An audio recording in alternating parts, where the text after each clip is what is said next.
Good morning, grab a seat. It is 8 o'clock, and one of the things that we do pretty well here at Forum is start right at 8 and end right at 9.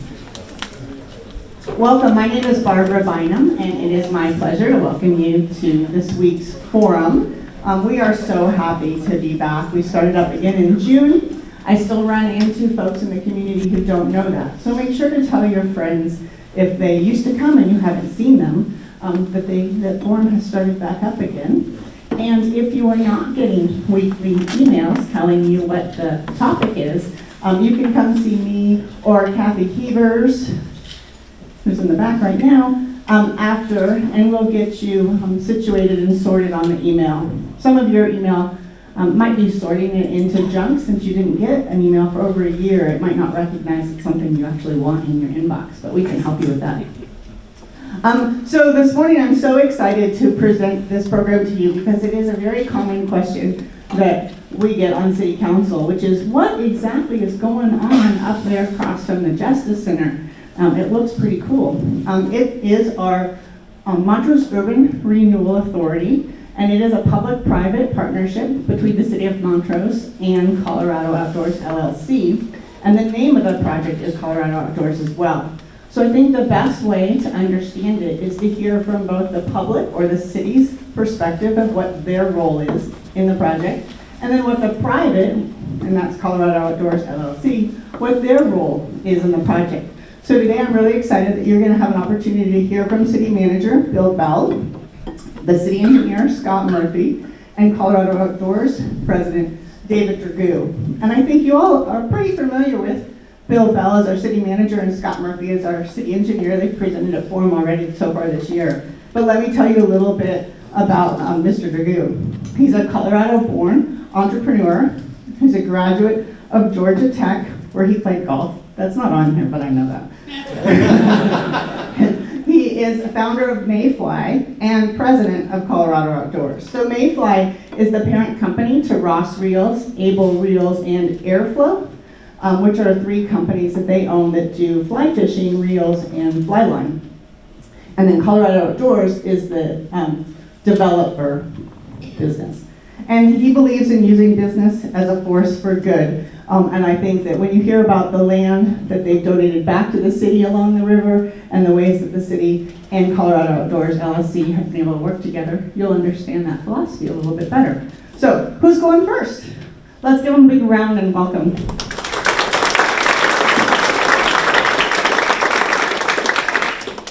Good morning. You're going to see a lot of me probably coming in the next couple of months because it's budget season, and we always come, Shane and I, and present on the city budget along with the county. So today I'm not going to talk very much. I'm just going to get a quick overview out on what we did and why we created it, and then turn it over to these guys to talk about the actual projects. But I'll be around at the end to answer any specific questions and that type of thing. So the biggest reason we created the Urban Renewal Authority is because Doug Dragoo and I had coffee at Looney Bean one day after they had decided to keep Ross Reels here in our community. And he had asked, what opportunities are there if we're going to have this business here in town? We want to give back to the community and we want to reinvest in Montrose for the long term. And so we got to brainstorming and we talked a little bit about the river corridor and how it had been blighted for years, used for things like gravel pits and industrial operations. It really wasn't anything that you could sell to tourists or residents as a nice commercial space, light industrial mix of residential, commercial, and recreation. And that's really what it's all about and why we talked about doing it. So we had to talk with 11 taxing entities. There's a lot of special districts in Montrose area. And that includes the city, the county, the school district, the fire district, recreation district, and a lot of special districts. Sanitation districts, water districts, conservancy districts. So we had to negotiate terms under the new state law to establish an urban renewal authority with all those special entities and make sure we had their approval. So there was a lot of work. We partnered with Paul Benedetti, who's one of the leading attorneys on the creation of URAs here in Colorado. And both Mayfly and us worked with Paul and the city council and all the leaders of those taxing entities to get this thing established. In Colorado, a city isn't allowed to create a tax increment financing district, or a TIF is what we call it. without having an urban renewal authority or a downtown development authority. Some of you who've been around a while know that we had an EDA or downtown development authority here in Montrose for several years, and that allowed us to build up some TIF monies in the downtown area, but we hadn't put one out in any other area other than the downtown. So this was really our first effort under the new law. So we negotiated all of that with the goal of creating the TIF, which means all of that river property that wasn't worth a lot of money at the time because it just hadn't been used for anything. It had been sitting vacant for quite a while. Let's say, I'm just going to throw out arbitrary numbers as an example, but you can see on the screen, at the very beginning when you create a TIF, the value of the land, let's say it's $1 million. That's the base value of that land. And so over the 25-year life of the TIF, or the URA, in this case we go until 2042, started in 2017, 25-year project. As you build the value of that property by putting buildings and structures and trails and parking lots and other amenities on it, it becomes worth more money. So as the value goes up, that difference in property tax revenue generated by that property is called a tax increment. Or if you're in the private world, it's kind of your profit from the revenue side, but it's based on property taxes, not anything else. We also set up a sales tax TIF within the URA, and so we can capture any new sales taxes. There weren't any sales taxes at all, so that base was $0. So as we create retail and commercial entities within the district, restaurants, hotels, those types of things, will also capture sales tax revenue. So all that revenue that's created, called the increment, goes back into the project for the life of the TIF. So for 25 years, rather than all that new revenue going to the school district, fire district, the city, the county, the city sales tax only, we don't collect property tax. But all the other entities, instead of giving them that money on an annual basis, it gets put back into the pot to be reinvested in the project. And then when you graduate, or you finish in 25 years, all of that new revenue gets divvied up appropriately to all the taxing entities. And so at the very beginning, there's the but-for statement. But for the creation of this project, it would sit vacant most likely, or be underutilized or blighted for another 25 years. So we really need to do it. And that's why everybody agreed to do it. One of the downsides is having the ability to do a bunch of underground infrastructure, which Scott, as our project manager, will talk about a little bit. Well, we know what's going on, but the public and everyone outside doesn't know what's going on because it's under the ground and you don't see vertical things coming up. And so one of the things we faced the first few years was just a lack of patience. Probably not by anybody in the room, because everybody here is very patient and understanding, but there was a lack of patience. And so we constantly were trying to just re-inform the community, let's wait, it's a 25-year project. We're only a year and a half into it. Well, now we're a few years into it and you can start to see all the progress. And that's what we want to share with you today. So this is the picture or the overview. It's probably changed this is an old map actually. Just like everything else, as change comes along or opportunities come along, we all shift really quickly to move with the developer's ideas. A particular business wants something laid out a little bit different than the original concept. We're really open to those things. But this gives you a general feel from the north end on the left to the south end on the right and all the area along the river. And Scott will talk a lot about our river improvements. What makes this project unique that I'm really proud to be a part of, and when we go around the state and talk about it, is it's not a traditional industrial park. It really has an outdoor recreation focus, which ties in with our #1 goal here in Montrose, which is to promote outdoor recreation, not only for tourists, but also for the quality of life of our residents. So I'm going to turn it over to Scott Murphy, and he's going to talk to you about the public side of things. Scott's our city engineer and also serves as project manager. Thank you, Bill. So I get to talk about the fun part. They got to go through all the taxing and all that setup stuff. Then I kind of took on a lot of the public infrastructure projects for this project. So just kind of orient everybody. This is the this is Grand Avenue. Justice Center is right here. The overall footprint of Colorado Outdoors is about 168 acres, plus or minus.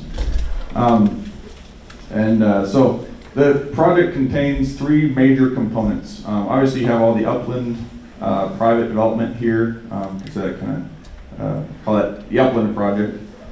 We have the rec trail, which was recently completed, and I'll go into that. Kind of as the interface between the two, and then you have the river portion, which is all private, or all publicly owned and open to the public now. So I'll start with, I guess, just the layout of the river piece. So as part of all of this, kind of the initial concept was, these are public-private partnerships. There's things the public can do to plant the seeds to facilitate private investment. One of those was improvement of this river corridor and opening that to the public. So Colorado Outdoors dedicated to the city 43 acres, 44 acres, somewhere in there, of all of this riverfront property, which includes the river, its wetland areas, riparian areas, and some of the floodplain and floodway areas associated with it, to preserve that, and obviously for the good of the ecology of the whole system, but also for the benefit of the public. And then, then came the trail to access it. So I'm just going to get into the cool pictures. To start kind of how far we've come since we started. So it wasn't that long ago that we started this. So this was 2018. This is the Barron Colorado Outdoors site. I think you'd started the foundation for Mayfly at that point when we had started our public infrastructure project, which the first phase of this was, the sewer, water lines, roads, drainage, all of that, essentially to get the roads in place and ready for private development on each side. The Justice Center is on the right of this picture here, just oriented, so this is looking north. This is an old gravel pit, that's why that pond is there. And then they're actually used to mine gravel out of the river out here too. That's why it's been so dynamic over the years. Fast forwarding to the fall of that year, the road started to take shape. This was right before paving, so you have concrete in place. Looks pretty benign, but there's a lot of utilities and a lot of stuff. The reason this area never really developed, you look at it now and you go, this is some of the nicest land in town with the view of the San Juans River right there, the ponds. It was pretty challenged infrastructure-wise. So to get essentially every utility we had to do out there, water was short, so even to meet fire flow demands. A lot of this has bolstered this whole area of town, not just Colorado Outdoors, because of some of the off-site improvements we've done. Off-site gas, off-site power, essentially everything had to be upsized and extended to this area. And that's why without the public-private partnership, it sat idle in such a cool area of town for so long. This is the spring of the following year. The main construction and paving had wrapped up. We had just started on the trail project. So, all of this infrastructure was paid for with tax increment. The main roads and utilities here. The trail was a completely separate project. But because of this project, I truly believe we got that grant. So, the Connect Initiative Trail were the 2 underpasses. So, the one by City Market and then the one at West Main, connecting the kind of heart of our population centers to the heart of our recreational amenities, which are River Bottom Park, our Aldridge Park complex, and the rec center. We took, I think this was the nail in the coffin, we took GoCo down the river. We took them actually on a river float as part of our application. Started down by Target, came through and made a bunch of stops on the way, and the most they talked and most they were interested in was when we stopped and talked here about Colorado Outdoors. GoCo was big on how recreation can facilitate the betterment of communities and economic development. And this just spoke to them, and it was a really cool project. So we got $2 million from GoCo to do this rec trail. Between all the partnerships, the total cost of the city was only about $400,000. But that included both the underpasses as well. So you'll see that starting to take shape here that spring. This was one of the cooler projects I've ever done. This was the underpass at West Main. So when we told them we're going to fit a trail through here, they said we were nuts. But here it is, and it's there, and it hasn't fallen over yet. So this is a really cool project. So just layer by layer, we had to peel this old material out to get between the old pier and the original abutment here. Local contractors, TEI Rock Drills was the manufacturer of the drills that do the underpinning of the existing foundation there. And then a local contractor installing those specialty soil nails using TEI equipment. So that was a really proud moment for us, just that not only are we getting a product that's cool, but we're getting it with local manufacturing and talent. So then fast forwarding to that summer, things are starting to green up. Mayflies moved in, and a lot of landscaping's done, really starting to look like something. Still waiting on the signs here. I think the next picture is that. This looks like one of those computer-generated, too good to be true type pictures. This is an actual picture of the completed. So there's completed Mayfly. The city worked to help, or the part of the TIF was, kind of glorifying the entrance here and really giving it a presence. The trail itself, there's some before and after. So this is starting at West Main with the new trailhead here. Got this realigned to meet ADA and work with the new underpass wall. I think I have a picture of the mural, maybe? Oh, I don't have a picture of the mural, but if you've ever been down there, we got another part of this was working with the downtown DART and getting a mural painted on this. Kind of the character of Montrose is pretty awesome. So this picture is what we submitted to GoGo. We gave them some aerial shots and said, we're going to put a trail here, help them visualize it. And then we gave it that or this picture after. Turned out, we ended up in the right place. There's a couple before and afters at looking over. So at this point, pretty drastic change here. No infrastructure, no trail. The river project was still in progress, but fast forward a couple of years, all the infrastructure, Mayfly is in place, and things are starting to take shape by 2020, despite the pandemic. And then this is our river restoration project. So if you come back here, the river, this was all historically mined.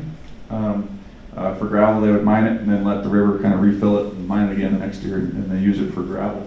Combined with a lot of, the old treatment plant used to be down here, but a lot of fill and stuff placed kind of naturally, creating a natural bends in the river. And when you do that to Mother Nature, it usually revolts. And so you can see how this really kind of nasty, dynamic, unstable reach of river here. This project put the river back to its more natural system. So if you were to let it do its thing for 100 years, where would the river end up? It'd end up in a more, kind of sinuous, natural energy dissipation, kind of landform. But this project kind of brought that to its natural state, created bounds, so it's still a natural system, but we don't want it to erode and take away our investment up here. We also don't want it to contribute to flooding or any problems like that. So, restoring the floodplain, connections to the floodplain, restoring stability of the banks, and then, side channels, varied habitat, things that, Joel's here. Thanks for their partnership on that. Again, another grant project that we got a 600 plus, or not 750,000 from CWCB and Colorado Parks and Wildlife to help with this project. But yeah, this creates a lot better fishing experience for residents. Because this is again all open to the public and accessible by the trail now, and a lot better for the overall ecology and flood conveyance of the system. So I think with that, it's David's turn. I'll get the video queued up for you. Yeah, thanks, Scott, and good morning. It's good to be back to this. I don't think we presented in probably 18 months at least. So before we get started, we're going to actually show a quick video about the project, kind of set the tone a little bit for everybody. I don't know if we could dim the lights, but if not, that's okay.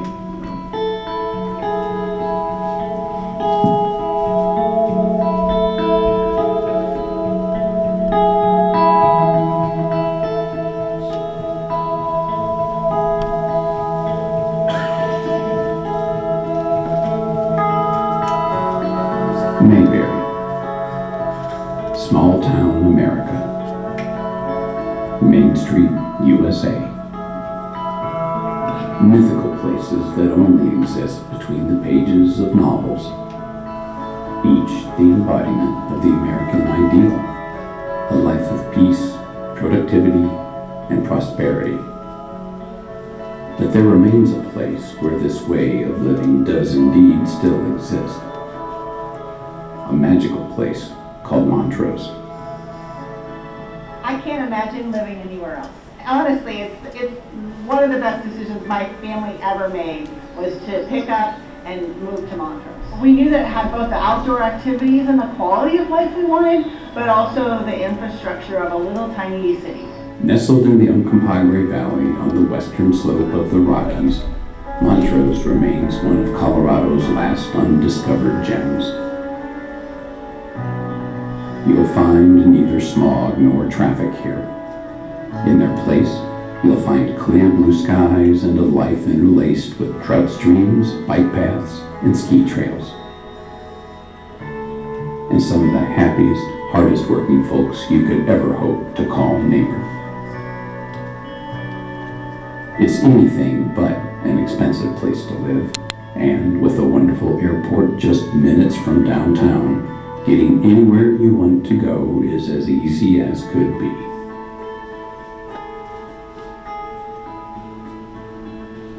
Not surprisingly, businesses thrive here too. City leaders recognize the importance of protecting the peaceful, prosperous, productive life our residents have enjoyed for decades. I think Montrose is really the Colorado that we've always imagined. I think the city is as innovative as it is because we have some great leadership that's visionary, that sees the possibilities for our community and isn't satisfied to just stall in an eddy and be complacent. So much so that they've recently established a thriving qualified opportunity zone that prioritizes businesses relocating here with many thousands in cash incentives and tax relief. This zone, named Colorado Outdoors, has been developed with a special eye toward businesses in the outdoor products industry. Recognizing the benefits of relocating to Colorado Outdoors, companies like Ross Fly Reels, Able Fly Reels, and Wedge Brands, owners of Level Gloves USA, 11/8 Apparel, and XL Wetsuits, have already relocated their businesses here. And if the incentives afforded by state and local governments aren't enough, Colorado Outdoors has established the Pearl Fund, venture capital made available to qualifying businesses locating to the Colorado Outdoors campus and designed to accelerate their business's growth. With all this, you might wonder what could possibly be missing from Montrose. It's something we ponder ourselves on a regular basis. And every time we do, we always come back to the same thought. The only thing we're really missing is you. For more information about Montrose and Colorado Outdoors, give us a ring. We'd love to talk. Pretty inspirational video. We did that in conjunction with the city of Montrose probably about a year ago. Probably a lot of folks in the neighborhood you might recognize from that video. That was all shot locally. So all those scenes are from either the valley or the city. And so what I'm going to do today is I'm going to go through about 6 projects that we've got underway. I think it's important to remember is that each one of these is probably a forum presentation in and of themselves. So we could spend an hour on each one of these, but today I'm going to give you really a quicker overview of each. And at the end, I think we'll have some time for some questions, I believe so.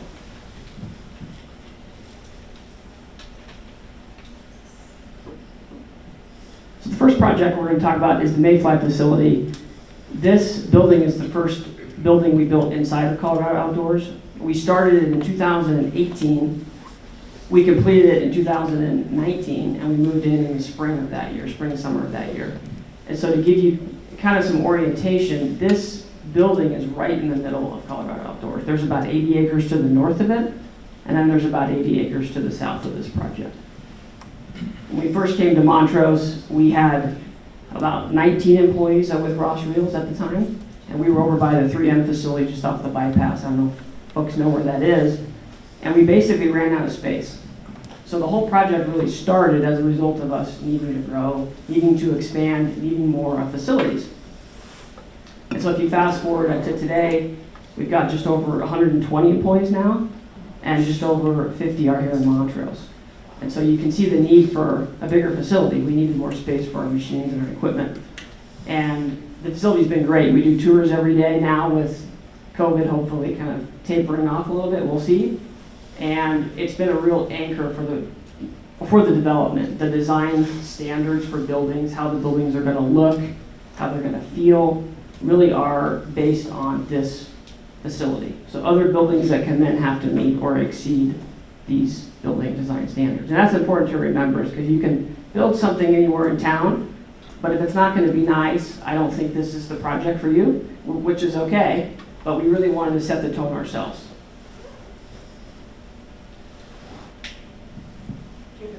I do. There we go. So the second project we're going to talk about today is the Colorado Yurt Company. This picture is taken from the trail looking to the east. So for folks who have walked the trail to the north, you can imagine kind of, there's a bend just north of our facility, and this is a rendering of what the facility will look like in about a year. So Colorado Yurt Company, for those of you who don't know, they've been in town probably 2 or 3 decades. They were formerly owned by Dan and Emma Kiger, and they sold the business 2 years ago to a man named John Gibson. And John is from the Front Range. He's now moved to Montrose, and he's got some big plans for Colorado Yurt Company. Their current facilities, 3 or 4 buildings kind of mixed together, and probably about 15,000 or so square feet. This facility is about 30,000 square feet. And so the vision for Colorado Yurt Company is actually to create almost like a yurt campus, or a yurt at Disneyland, if you will. They're actually going to be able to show their products along the trail. So as you come around that bend, you'll be able to see yurts out. And the other thing they're going to do, which I think is really exciting, is almost like a try it before you buy it. You'll actually be able to come with your family and stay in one of these for a night and see if you really like it before you spend, whatever it costs for a yurt. And so this project actually just broke ground. If you go out to Colorado Outdoors and you go just north of our building, you'll see the construction that's begun. And we think this will take about 12 to 15 months to complete. So by next summer, these guys should be moving in. And they're a great business. They've got about 60 employees now, so they've actually expanded significantly through COVID. So the next project I'm going to cover are what we call the flex buildings. So these, if you drive out to the site now, these are under construction. They're about 60% complete. And not every company can build, a huge facility, or do they need a huge facility? And so this is a multi-tenant building that's for lease that will house businesses anywhere from 3,000 square feet all the way up to 30,000. So smaller type of businesses, mostly in the outdoor industry, but we've got, it's called the flex buildings because it's flexible in use and it's flexible for the type of user. So we've got restaurants that are coming in and retailers in addition to light manufacturing. So almost businesses like a Ross Reels. So, and it's flexible in that you can actually rent 1 unit or you can rent 2 or 3 or 4 contiguous units. And as you grow, you can be flexible in your size. And so these are being built by Shaw Construction, who I think is also building at the police station. And they're doing a great job. These we expect to be completed about the end of the year. And you'll start to see some new businesses make announcements over the next few months. A lot of local businesses, but mostly businesses from outside the region. And they'll start to move in probably this winter into this facility. And these buildings are about 55,000 square feet in total. So each building's about 27,500 square feet.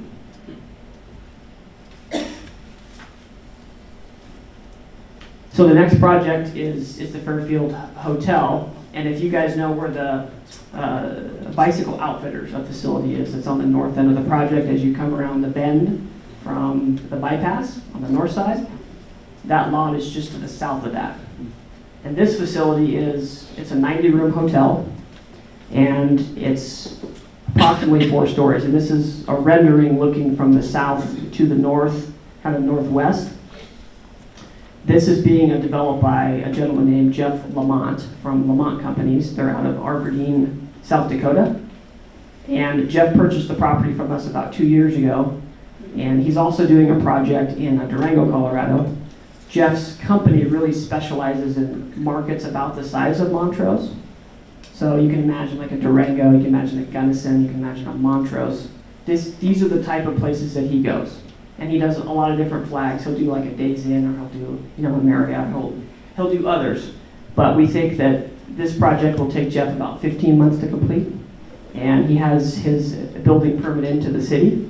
And so you've seen some signage out there. We expect that Jeff will start probably by the end of the summer. So you'd be looking at probably end of the year next year completion for this. I believe this will be the newest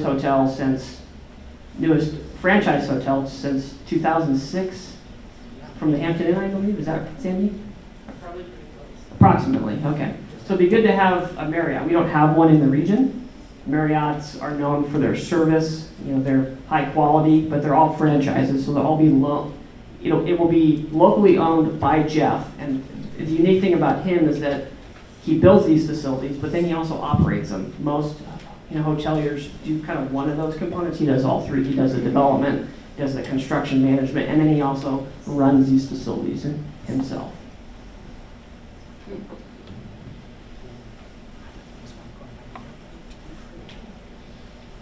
So the next project is the Wedge Brands distribution facility. And you saw in the video a little bit about Wedge Brands. They're in the ski and surf industry, so it's not an industry I know really as well. But their main brand is called Excel Wetsuits, and they actually cut and seam them in Honolulu, Hawaii, on the North Shore. It's obviously very expensive to do everything in Hawaii. And so these guys would like to warehouse their product in the Rocky Mountain region. Their owners are actually from Aspen, Colorado. And this building is actually just across from the Flex project looking to the east. And so if you can imagine the lot just north of the Mayfly building and then across the street from the construction that's going on, that's where this facility is going. Our building, just for reference point, is about 40,000 square feet. This is 80,000, so it's a humongous building. And all these guys do is distribution. So they only distribute for their own brands and a select group of smaller brands. So instead of having to rent a large facility and you're a small manufacturer and you have to warehouse your product, you actually would hire a company like Wedge. They will warehouse the product for you and then they will fulfill it to the customers. So it's almost like a mini Amazon, except just for the outdoor industry. And that's what these guys do. So they own the brands, and then they also provide that 3PL or third-party logistics to consumers for their products. And that's why they need a lot of square feet. There's only actually going to be about 40 employees in this facility because it's pretty efficient. If you've ever been in a distribution center, there's not a lot of employees, but there's a lot of activity, a lot of stuff inside of it.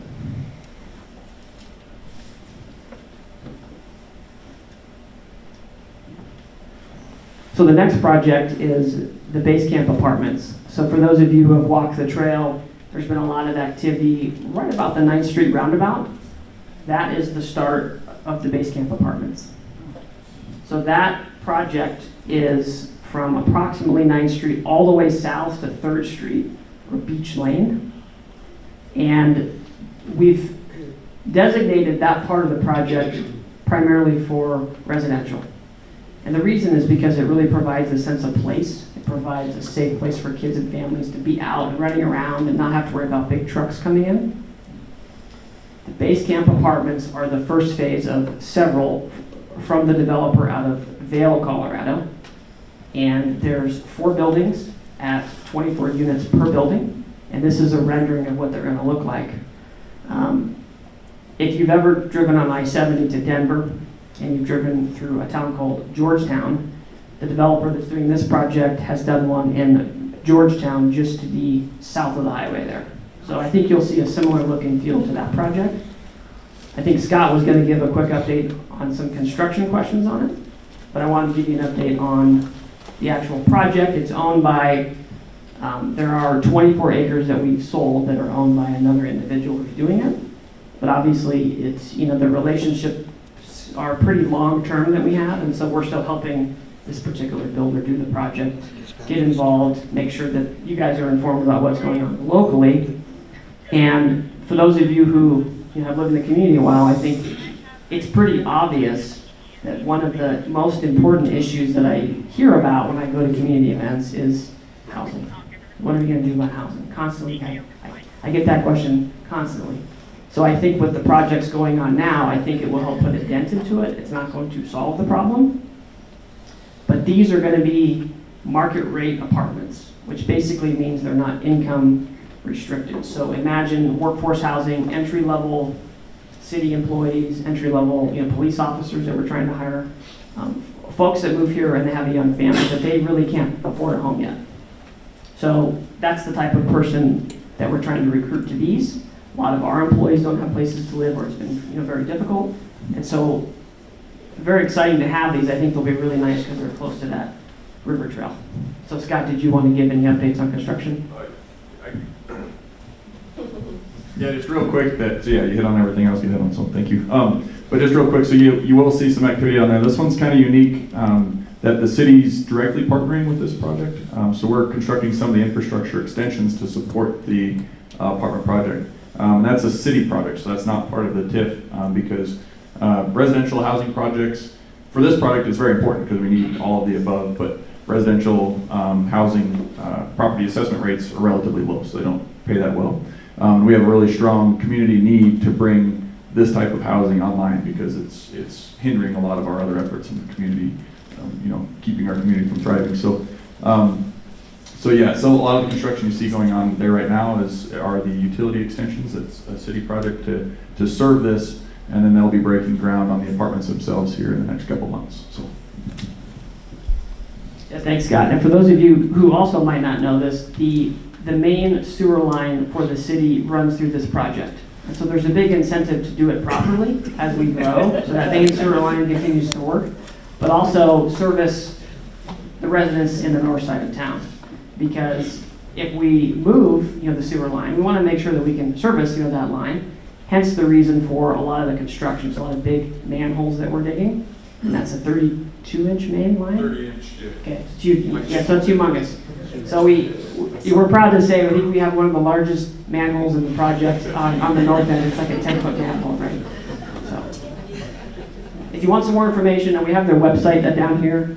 If folks are interested in earning more, I'm sure they have a newsletter that you can get on to announce when they're going to start taking reservations for these. I'm sure they'll fill up pretty quick. Like many of us, I think we all see a need for housing for many, many years to come.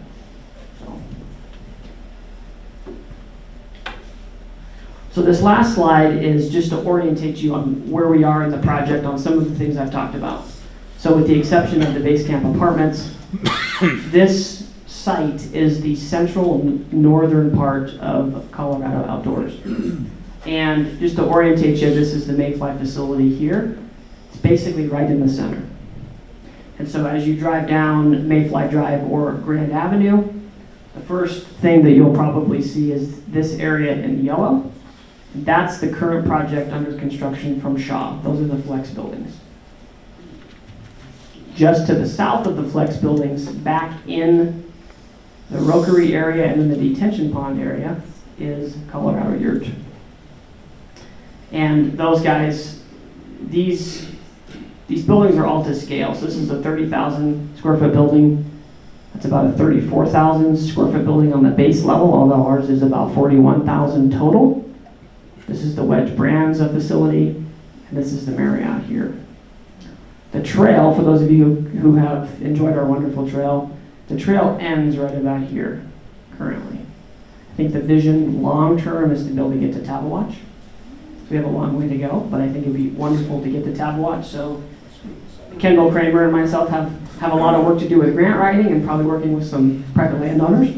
But that's its natural ending point in the future. So if folks were wondering why we ended it where we did, the reason is because it could change slightly in its design, but eventually we'd like to get the funding to get all the way to Tabawatch. And just to give you guys an idea as well, one of the main components of this project is job creation. It's not just getting more people to come to town, it's getting the right people to move to town that have a good paying job. And so Colorado Yurt has about 60 employees currently. They've grown tremendously during the coronavirus. They just don't have enough space, but those are 60 really good paying jobs that are going to stay here now. So we're really proud that they elected to call Montrose home, and they're going to be great neighbors. The flex buildings are going to have up to 200 net new jobs that are going to be here in Montrose. The Marriott, we think, will have about 20 jobs. I thought they would have more, but it turns out you don't need a significant amount of staff to run a hotel. Wedge Brands will have about 40. So again, it's a distribution center, so they don't need a significant amount of labor. It's a lot of automation. And then the Mayfly facility has just over 50 people currently in Montrose. So if you add all these up, up here, over 300 permanent jobs.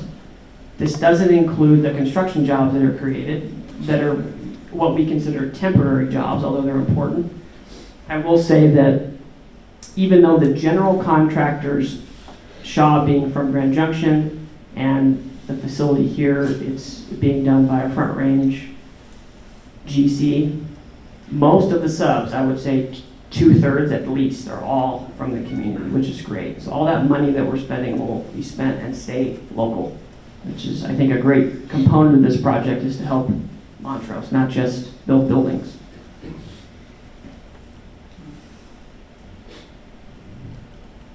We'll probably refer to this map a couple of times in the Q&A. So we wanted to get through that pretty efficiently. We thought there'd be a lot of questions, or we can get you folks out on time, which is, I think, really important to get you everybody getting back to work. So Barbara, would you like me to turn it back over to you? Yeah, we'll do questions. We've got about 20 minutes to do some Q&A, and I know that David has said he is happy to stay afterwards up to half an hour and talk to anyone who has follow-up questions about any of the specific projects that are going in. That said, thanks you guys, that was fantastic, and I will walk the microphone around for questions. That's a really great presentation. That's amazing, the stuff going on in Montrose. But I have a question for Bill Bell.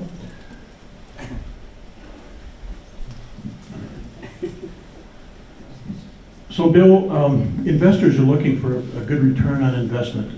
And you've stated publicly that what Montrose is doing and the other taxing entities are doing are investing in ourselves. What did you mean by that? Well, we get asked a lot of questions about why the city really should partner with private entities on commercial development and industrial development. And one thing to remind people is it's not new to Montrose, right?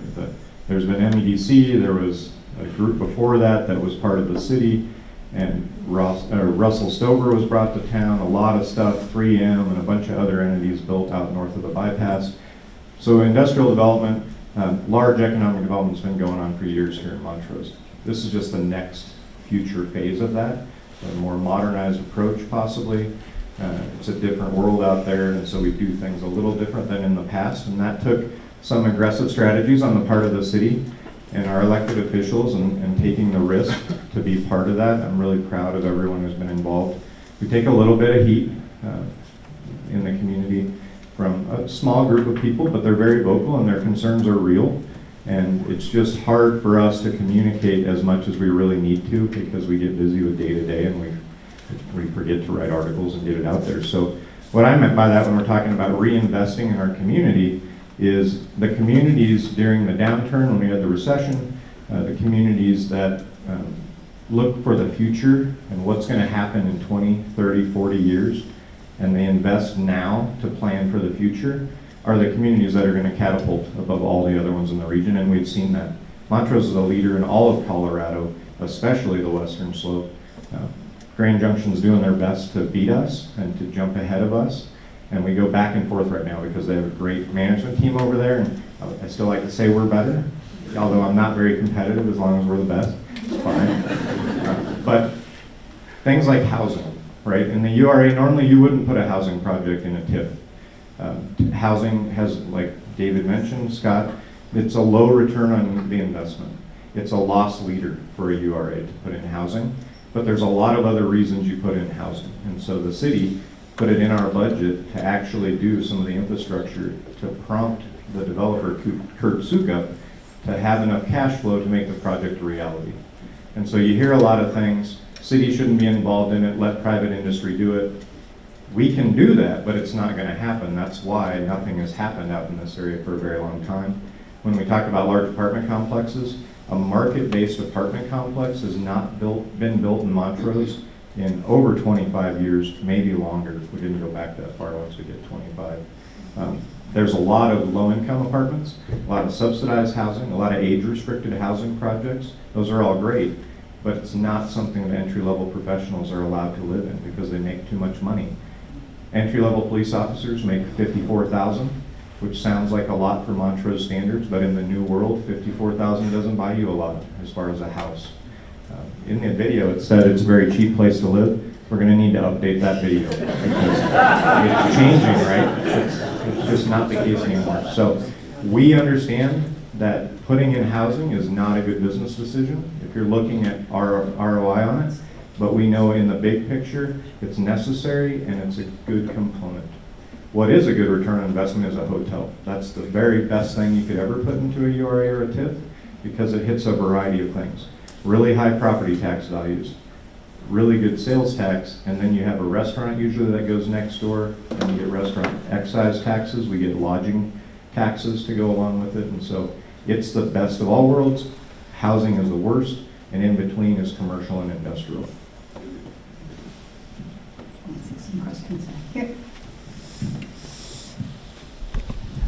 I'm acronym challenged. What is TIF? Tax increment financing. I have a question. The rumors fly around in Montrose, which is a side hobby of everybody's, but I heard that the hotel was supposed to be moving to the airport. So what Bill might know about that. So tell us about that. So there's two different hotels. So yeah, it's just probably getting combined, but there's a Hilton hotel product that's looking to go in next to the airport. And that's a group that actually looked at the URA originally, Suncor. And so we know that group. You'd have to ask the county specifically, but I just talked to John Washbush last week. It's moving forward. But they could probably answer that specifically. But there's a Hilton product near the airport. Ours is the Fairfield Inn by Marriott, and I talked to Jeff Lamont yesterday just to make sure before coming here he wasn't backing out or doing something weird. And he said, absolutely not. Right now they're rebidding, trying to go modular to get it done in 6 months rather than traditional stick-built construction. And with the prices, because of COVID and delays and all that stuff on the supply chain, they had to rebid it out anyway. But it is moving forward, and he's put in his permit application for foundation work. On the TIF question, I'll give you an interesting fact about this. The county assessor I speak to often, as you probably know, and the taxes that we pay just in property tax for the project as of 2019 exceed the amount of tax paid from the town of Olathe, Nucla, and Natarita combined just for property tax. That doesn't include personal property tax, doesn't include other taxes. So, as Bill said, as an investment, the Mayfly building used to pay about $3,000 in taxes because it was vacant land. It was actually zoned to agricultural. This next year, we have the opportunity, as the assessor likes to tell me, to pay about $125,000 in taxes annually. So it's a good return on investment if you look at tax base. So I don't know if that helps give you some more insight. Thank you. So I'm back here with the mic. If you've got it, I saw your hand, and then keep going. I enjoy walking along the trail, and I'm not real looking forward to just seeing a bunch of the back of a bunch of buildings. Is there going to be any provision about screening with trees, plants, etc., so that, you know, on the as I walk along or other people walk along, it's not just we're looking at buildings? That's a very good question. So part of our business is river conservation and promoting the use of open space. So the covenants, conditions, and restrictions, or CC&Rs, for those of you who are living in HOA, you know exactly what I'm talking about. You love them and you hate them. The CC&Rs that we have are extremely specific on that. Wall screening, landscaping, setback requirements, look and feel of the exterior of the building. Colorado Yurt will be a good test on that because the former, or the new owners are actually, they come from the landscape business. So my expectation from them is that they will do exactly what we're expecting, which is a high quality with screening and setbacks. So you'll still get that natural river feel back on the trail. A great question. Okay.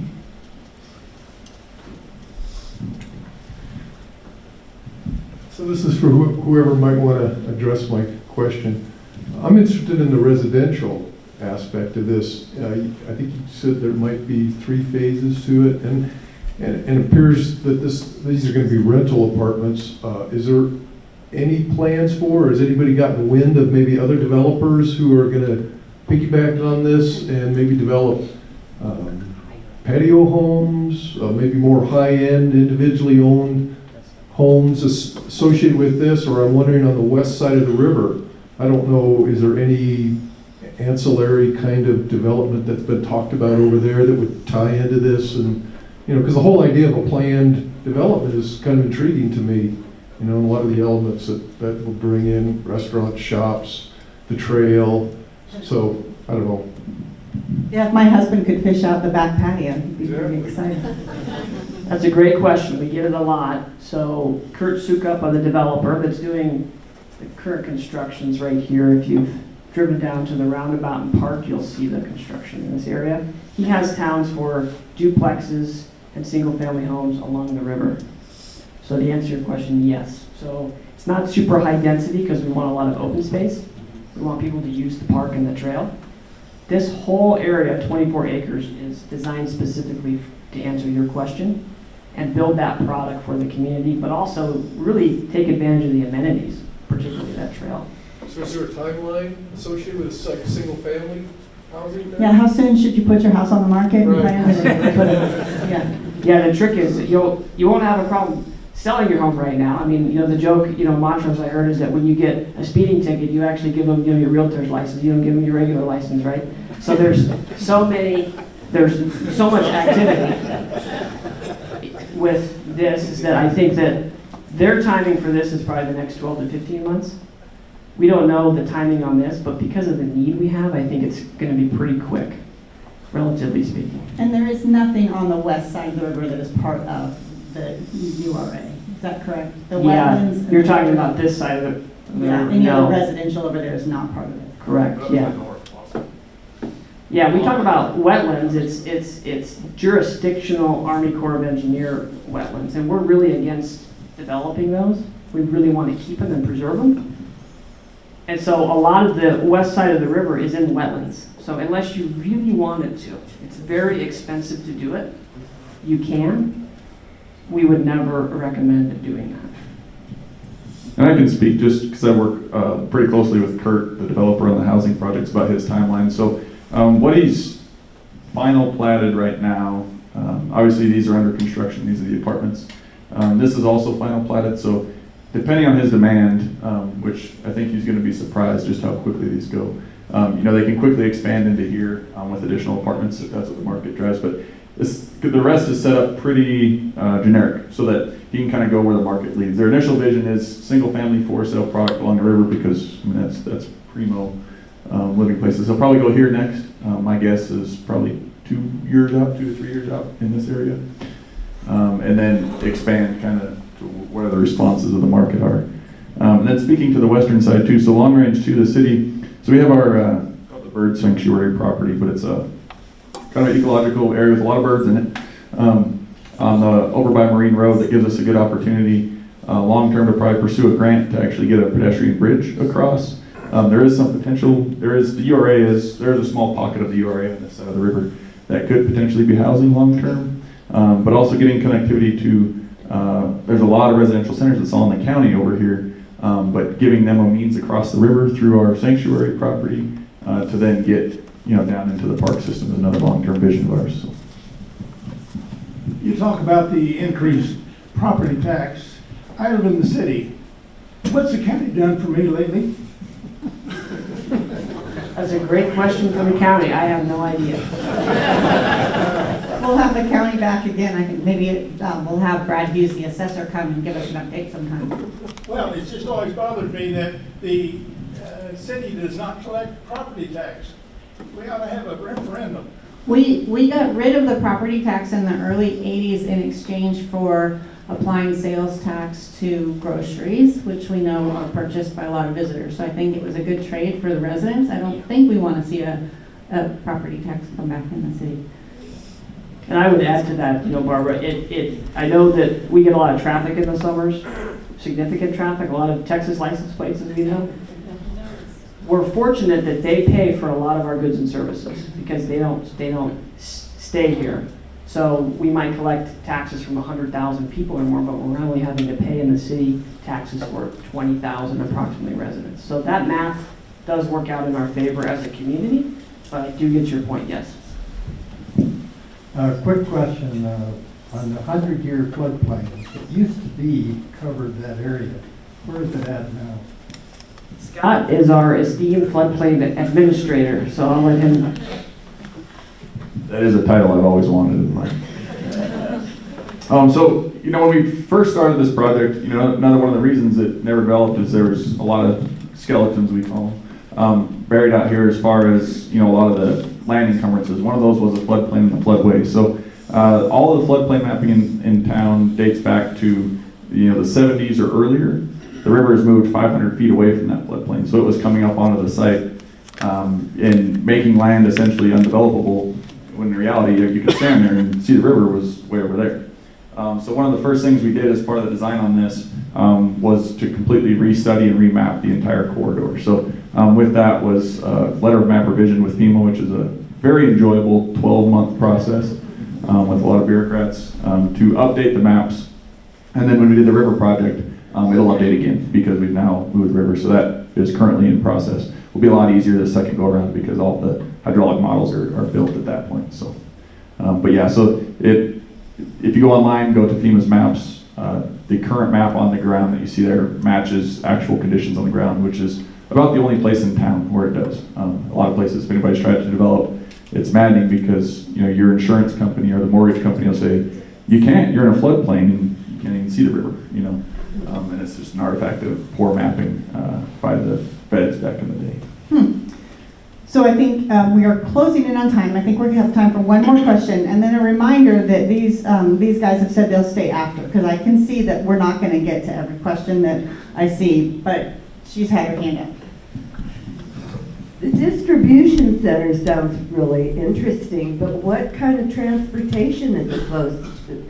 Because we're not on a major freeway or et cetera.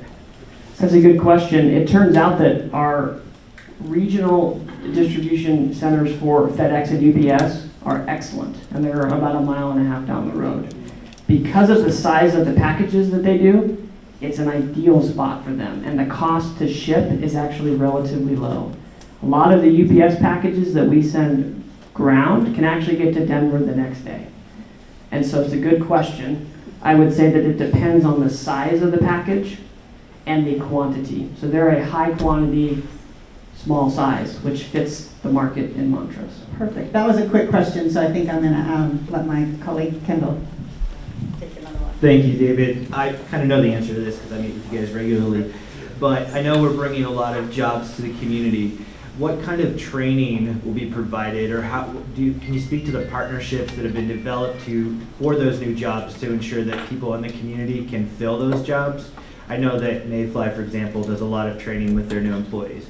And so I know when you guys look for new businesses to come into the development, can you speak maybe to the type of businesses you're looking to make sure that they provide jobs to the community as well as to new people that can come here? Does that make sense?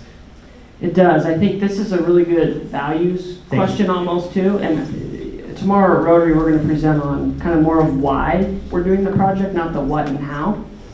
I would say that generally speaking, the companies that we're recruiting have a significant investment in training their own employees. And that is a key because you can't learn everything at a previous job or whatever. Some of the skills you learn are very specialized. And so these businesses are responsible for doing that individually. I will say, in addition to that, CMU, I don't know if there's any representatives from CMU. Steve Matheny's right Okay, here. Steve, I'm looking right at you. Sorry. They've done a great job with matching some of the skills that we need, machining, welding, and others in their programming. And so we've seen a lot of adjustments in the community to say, look, how can we train locally, and then what then portion are these individual businesses responsible for? And it's pretty much always the majority of that. Kendall. Thank you. With that, let's give these guys a big round of applause.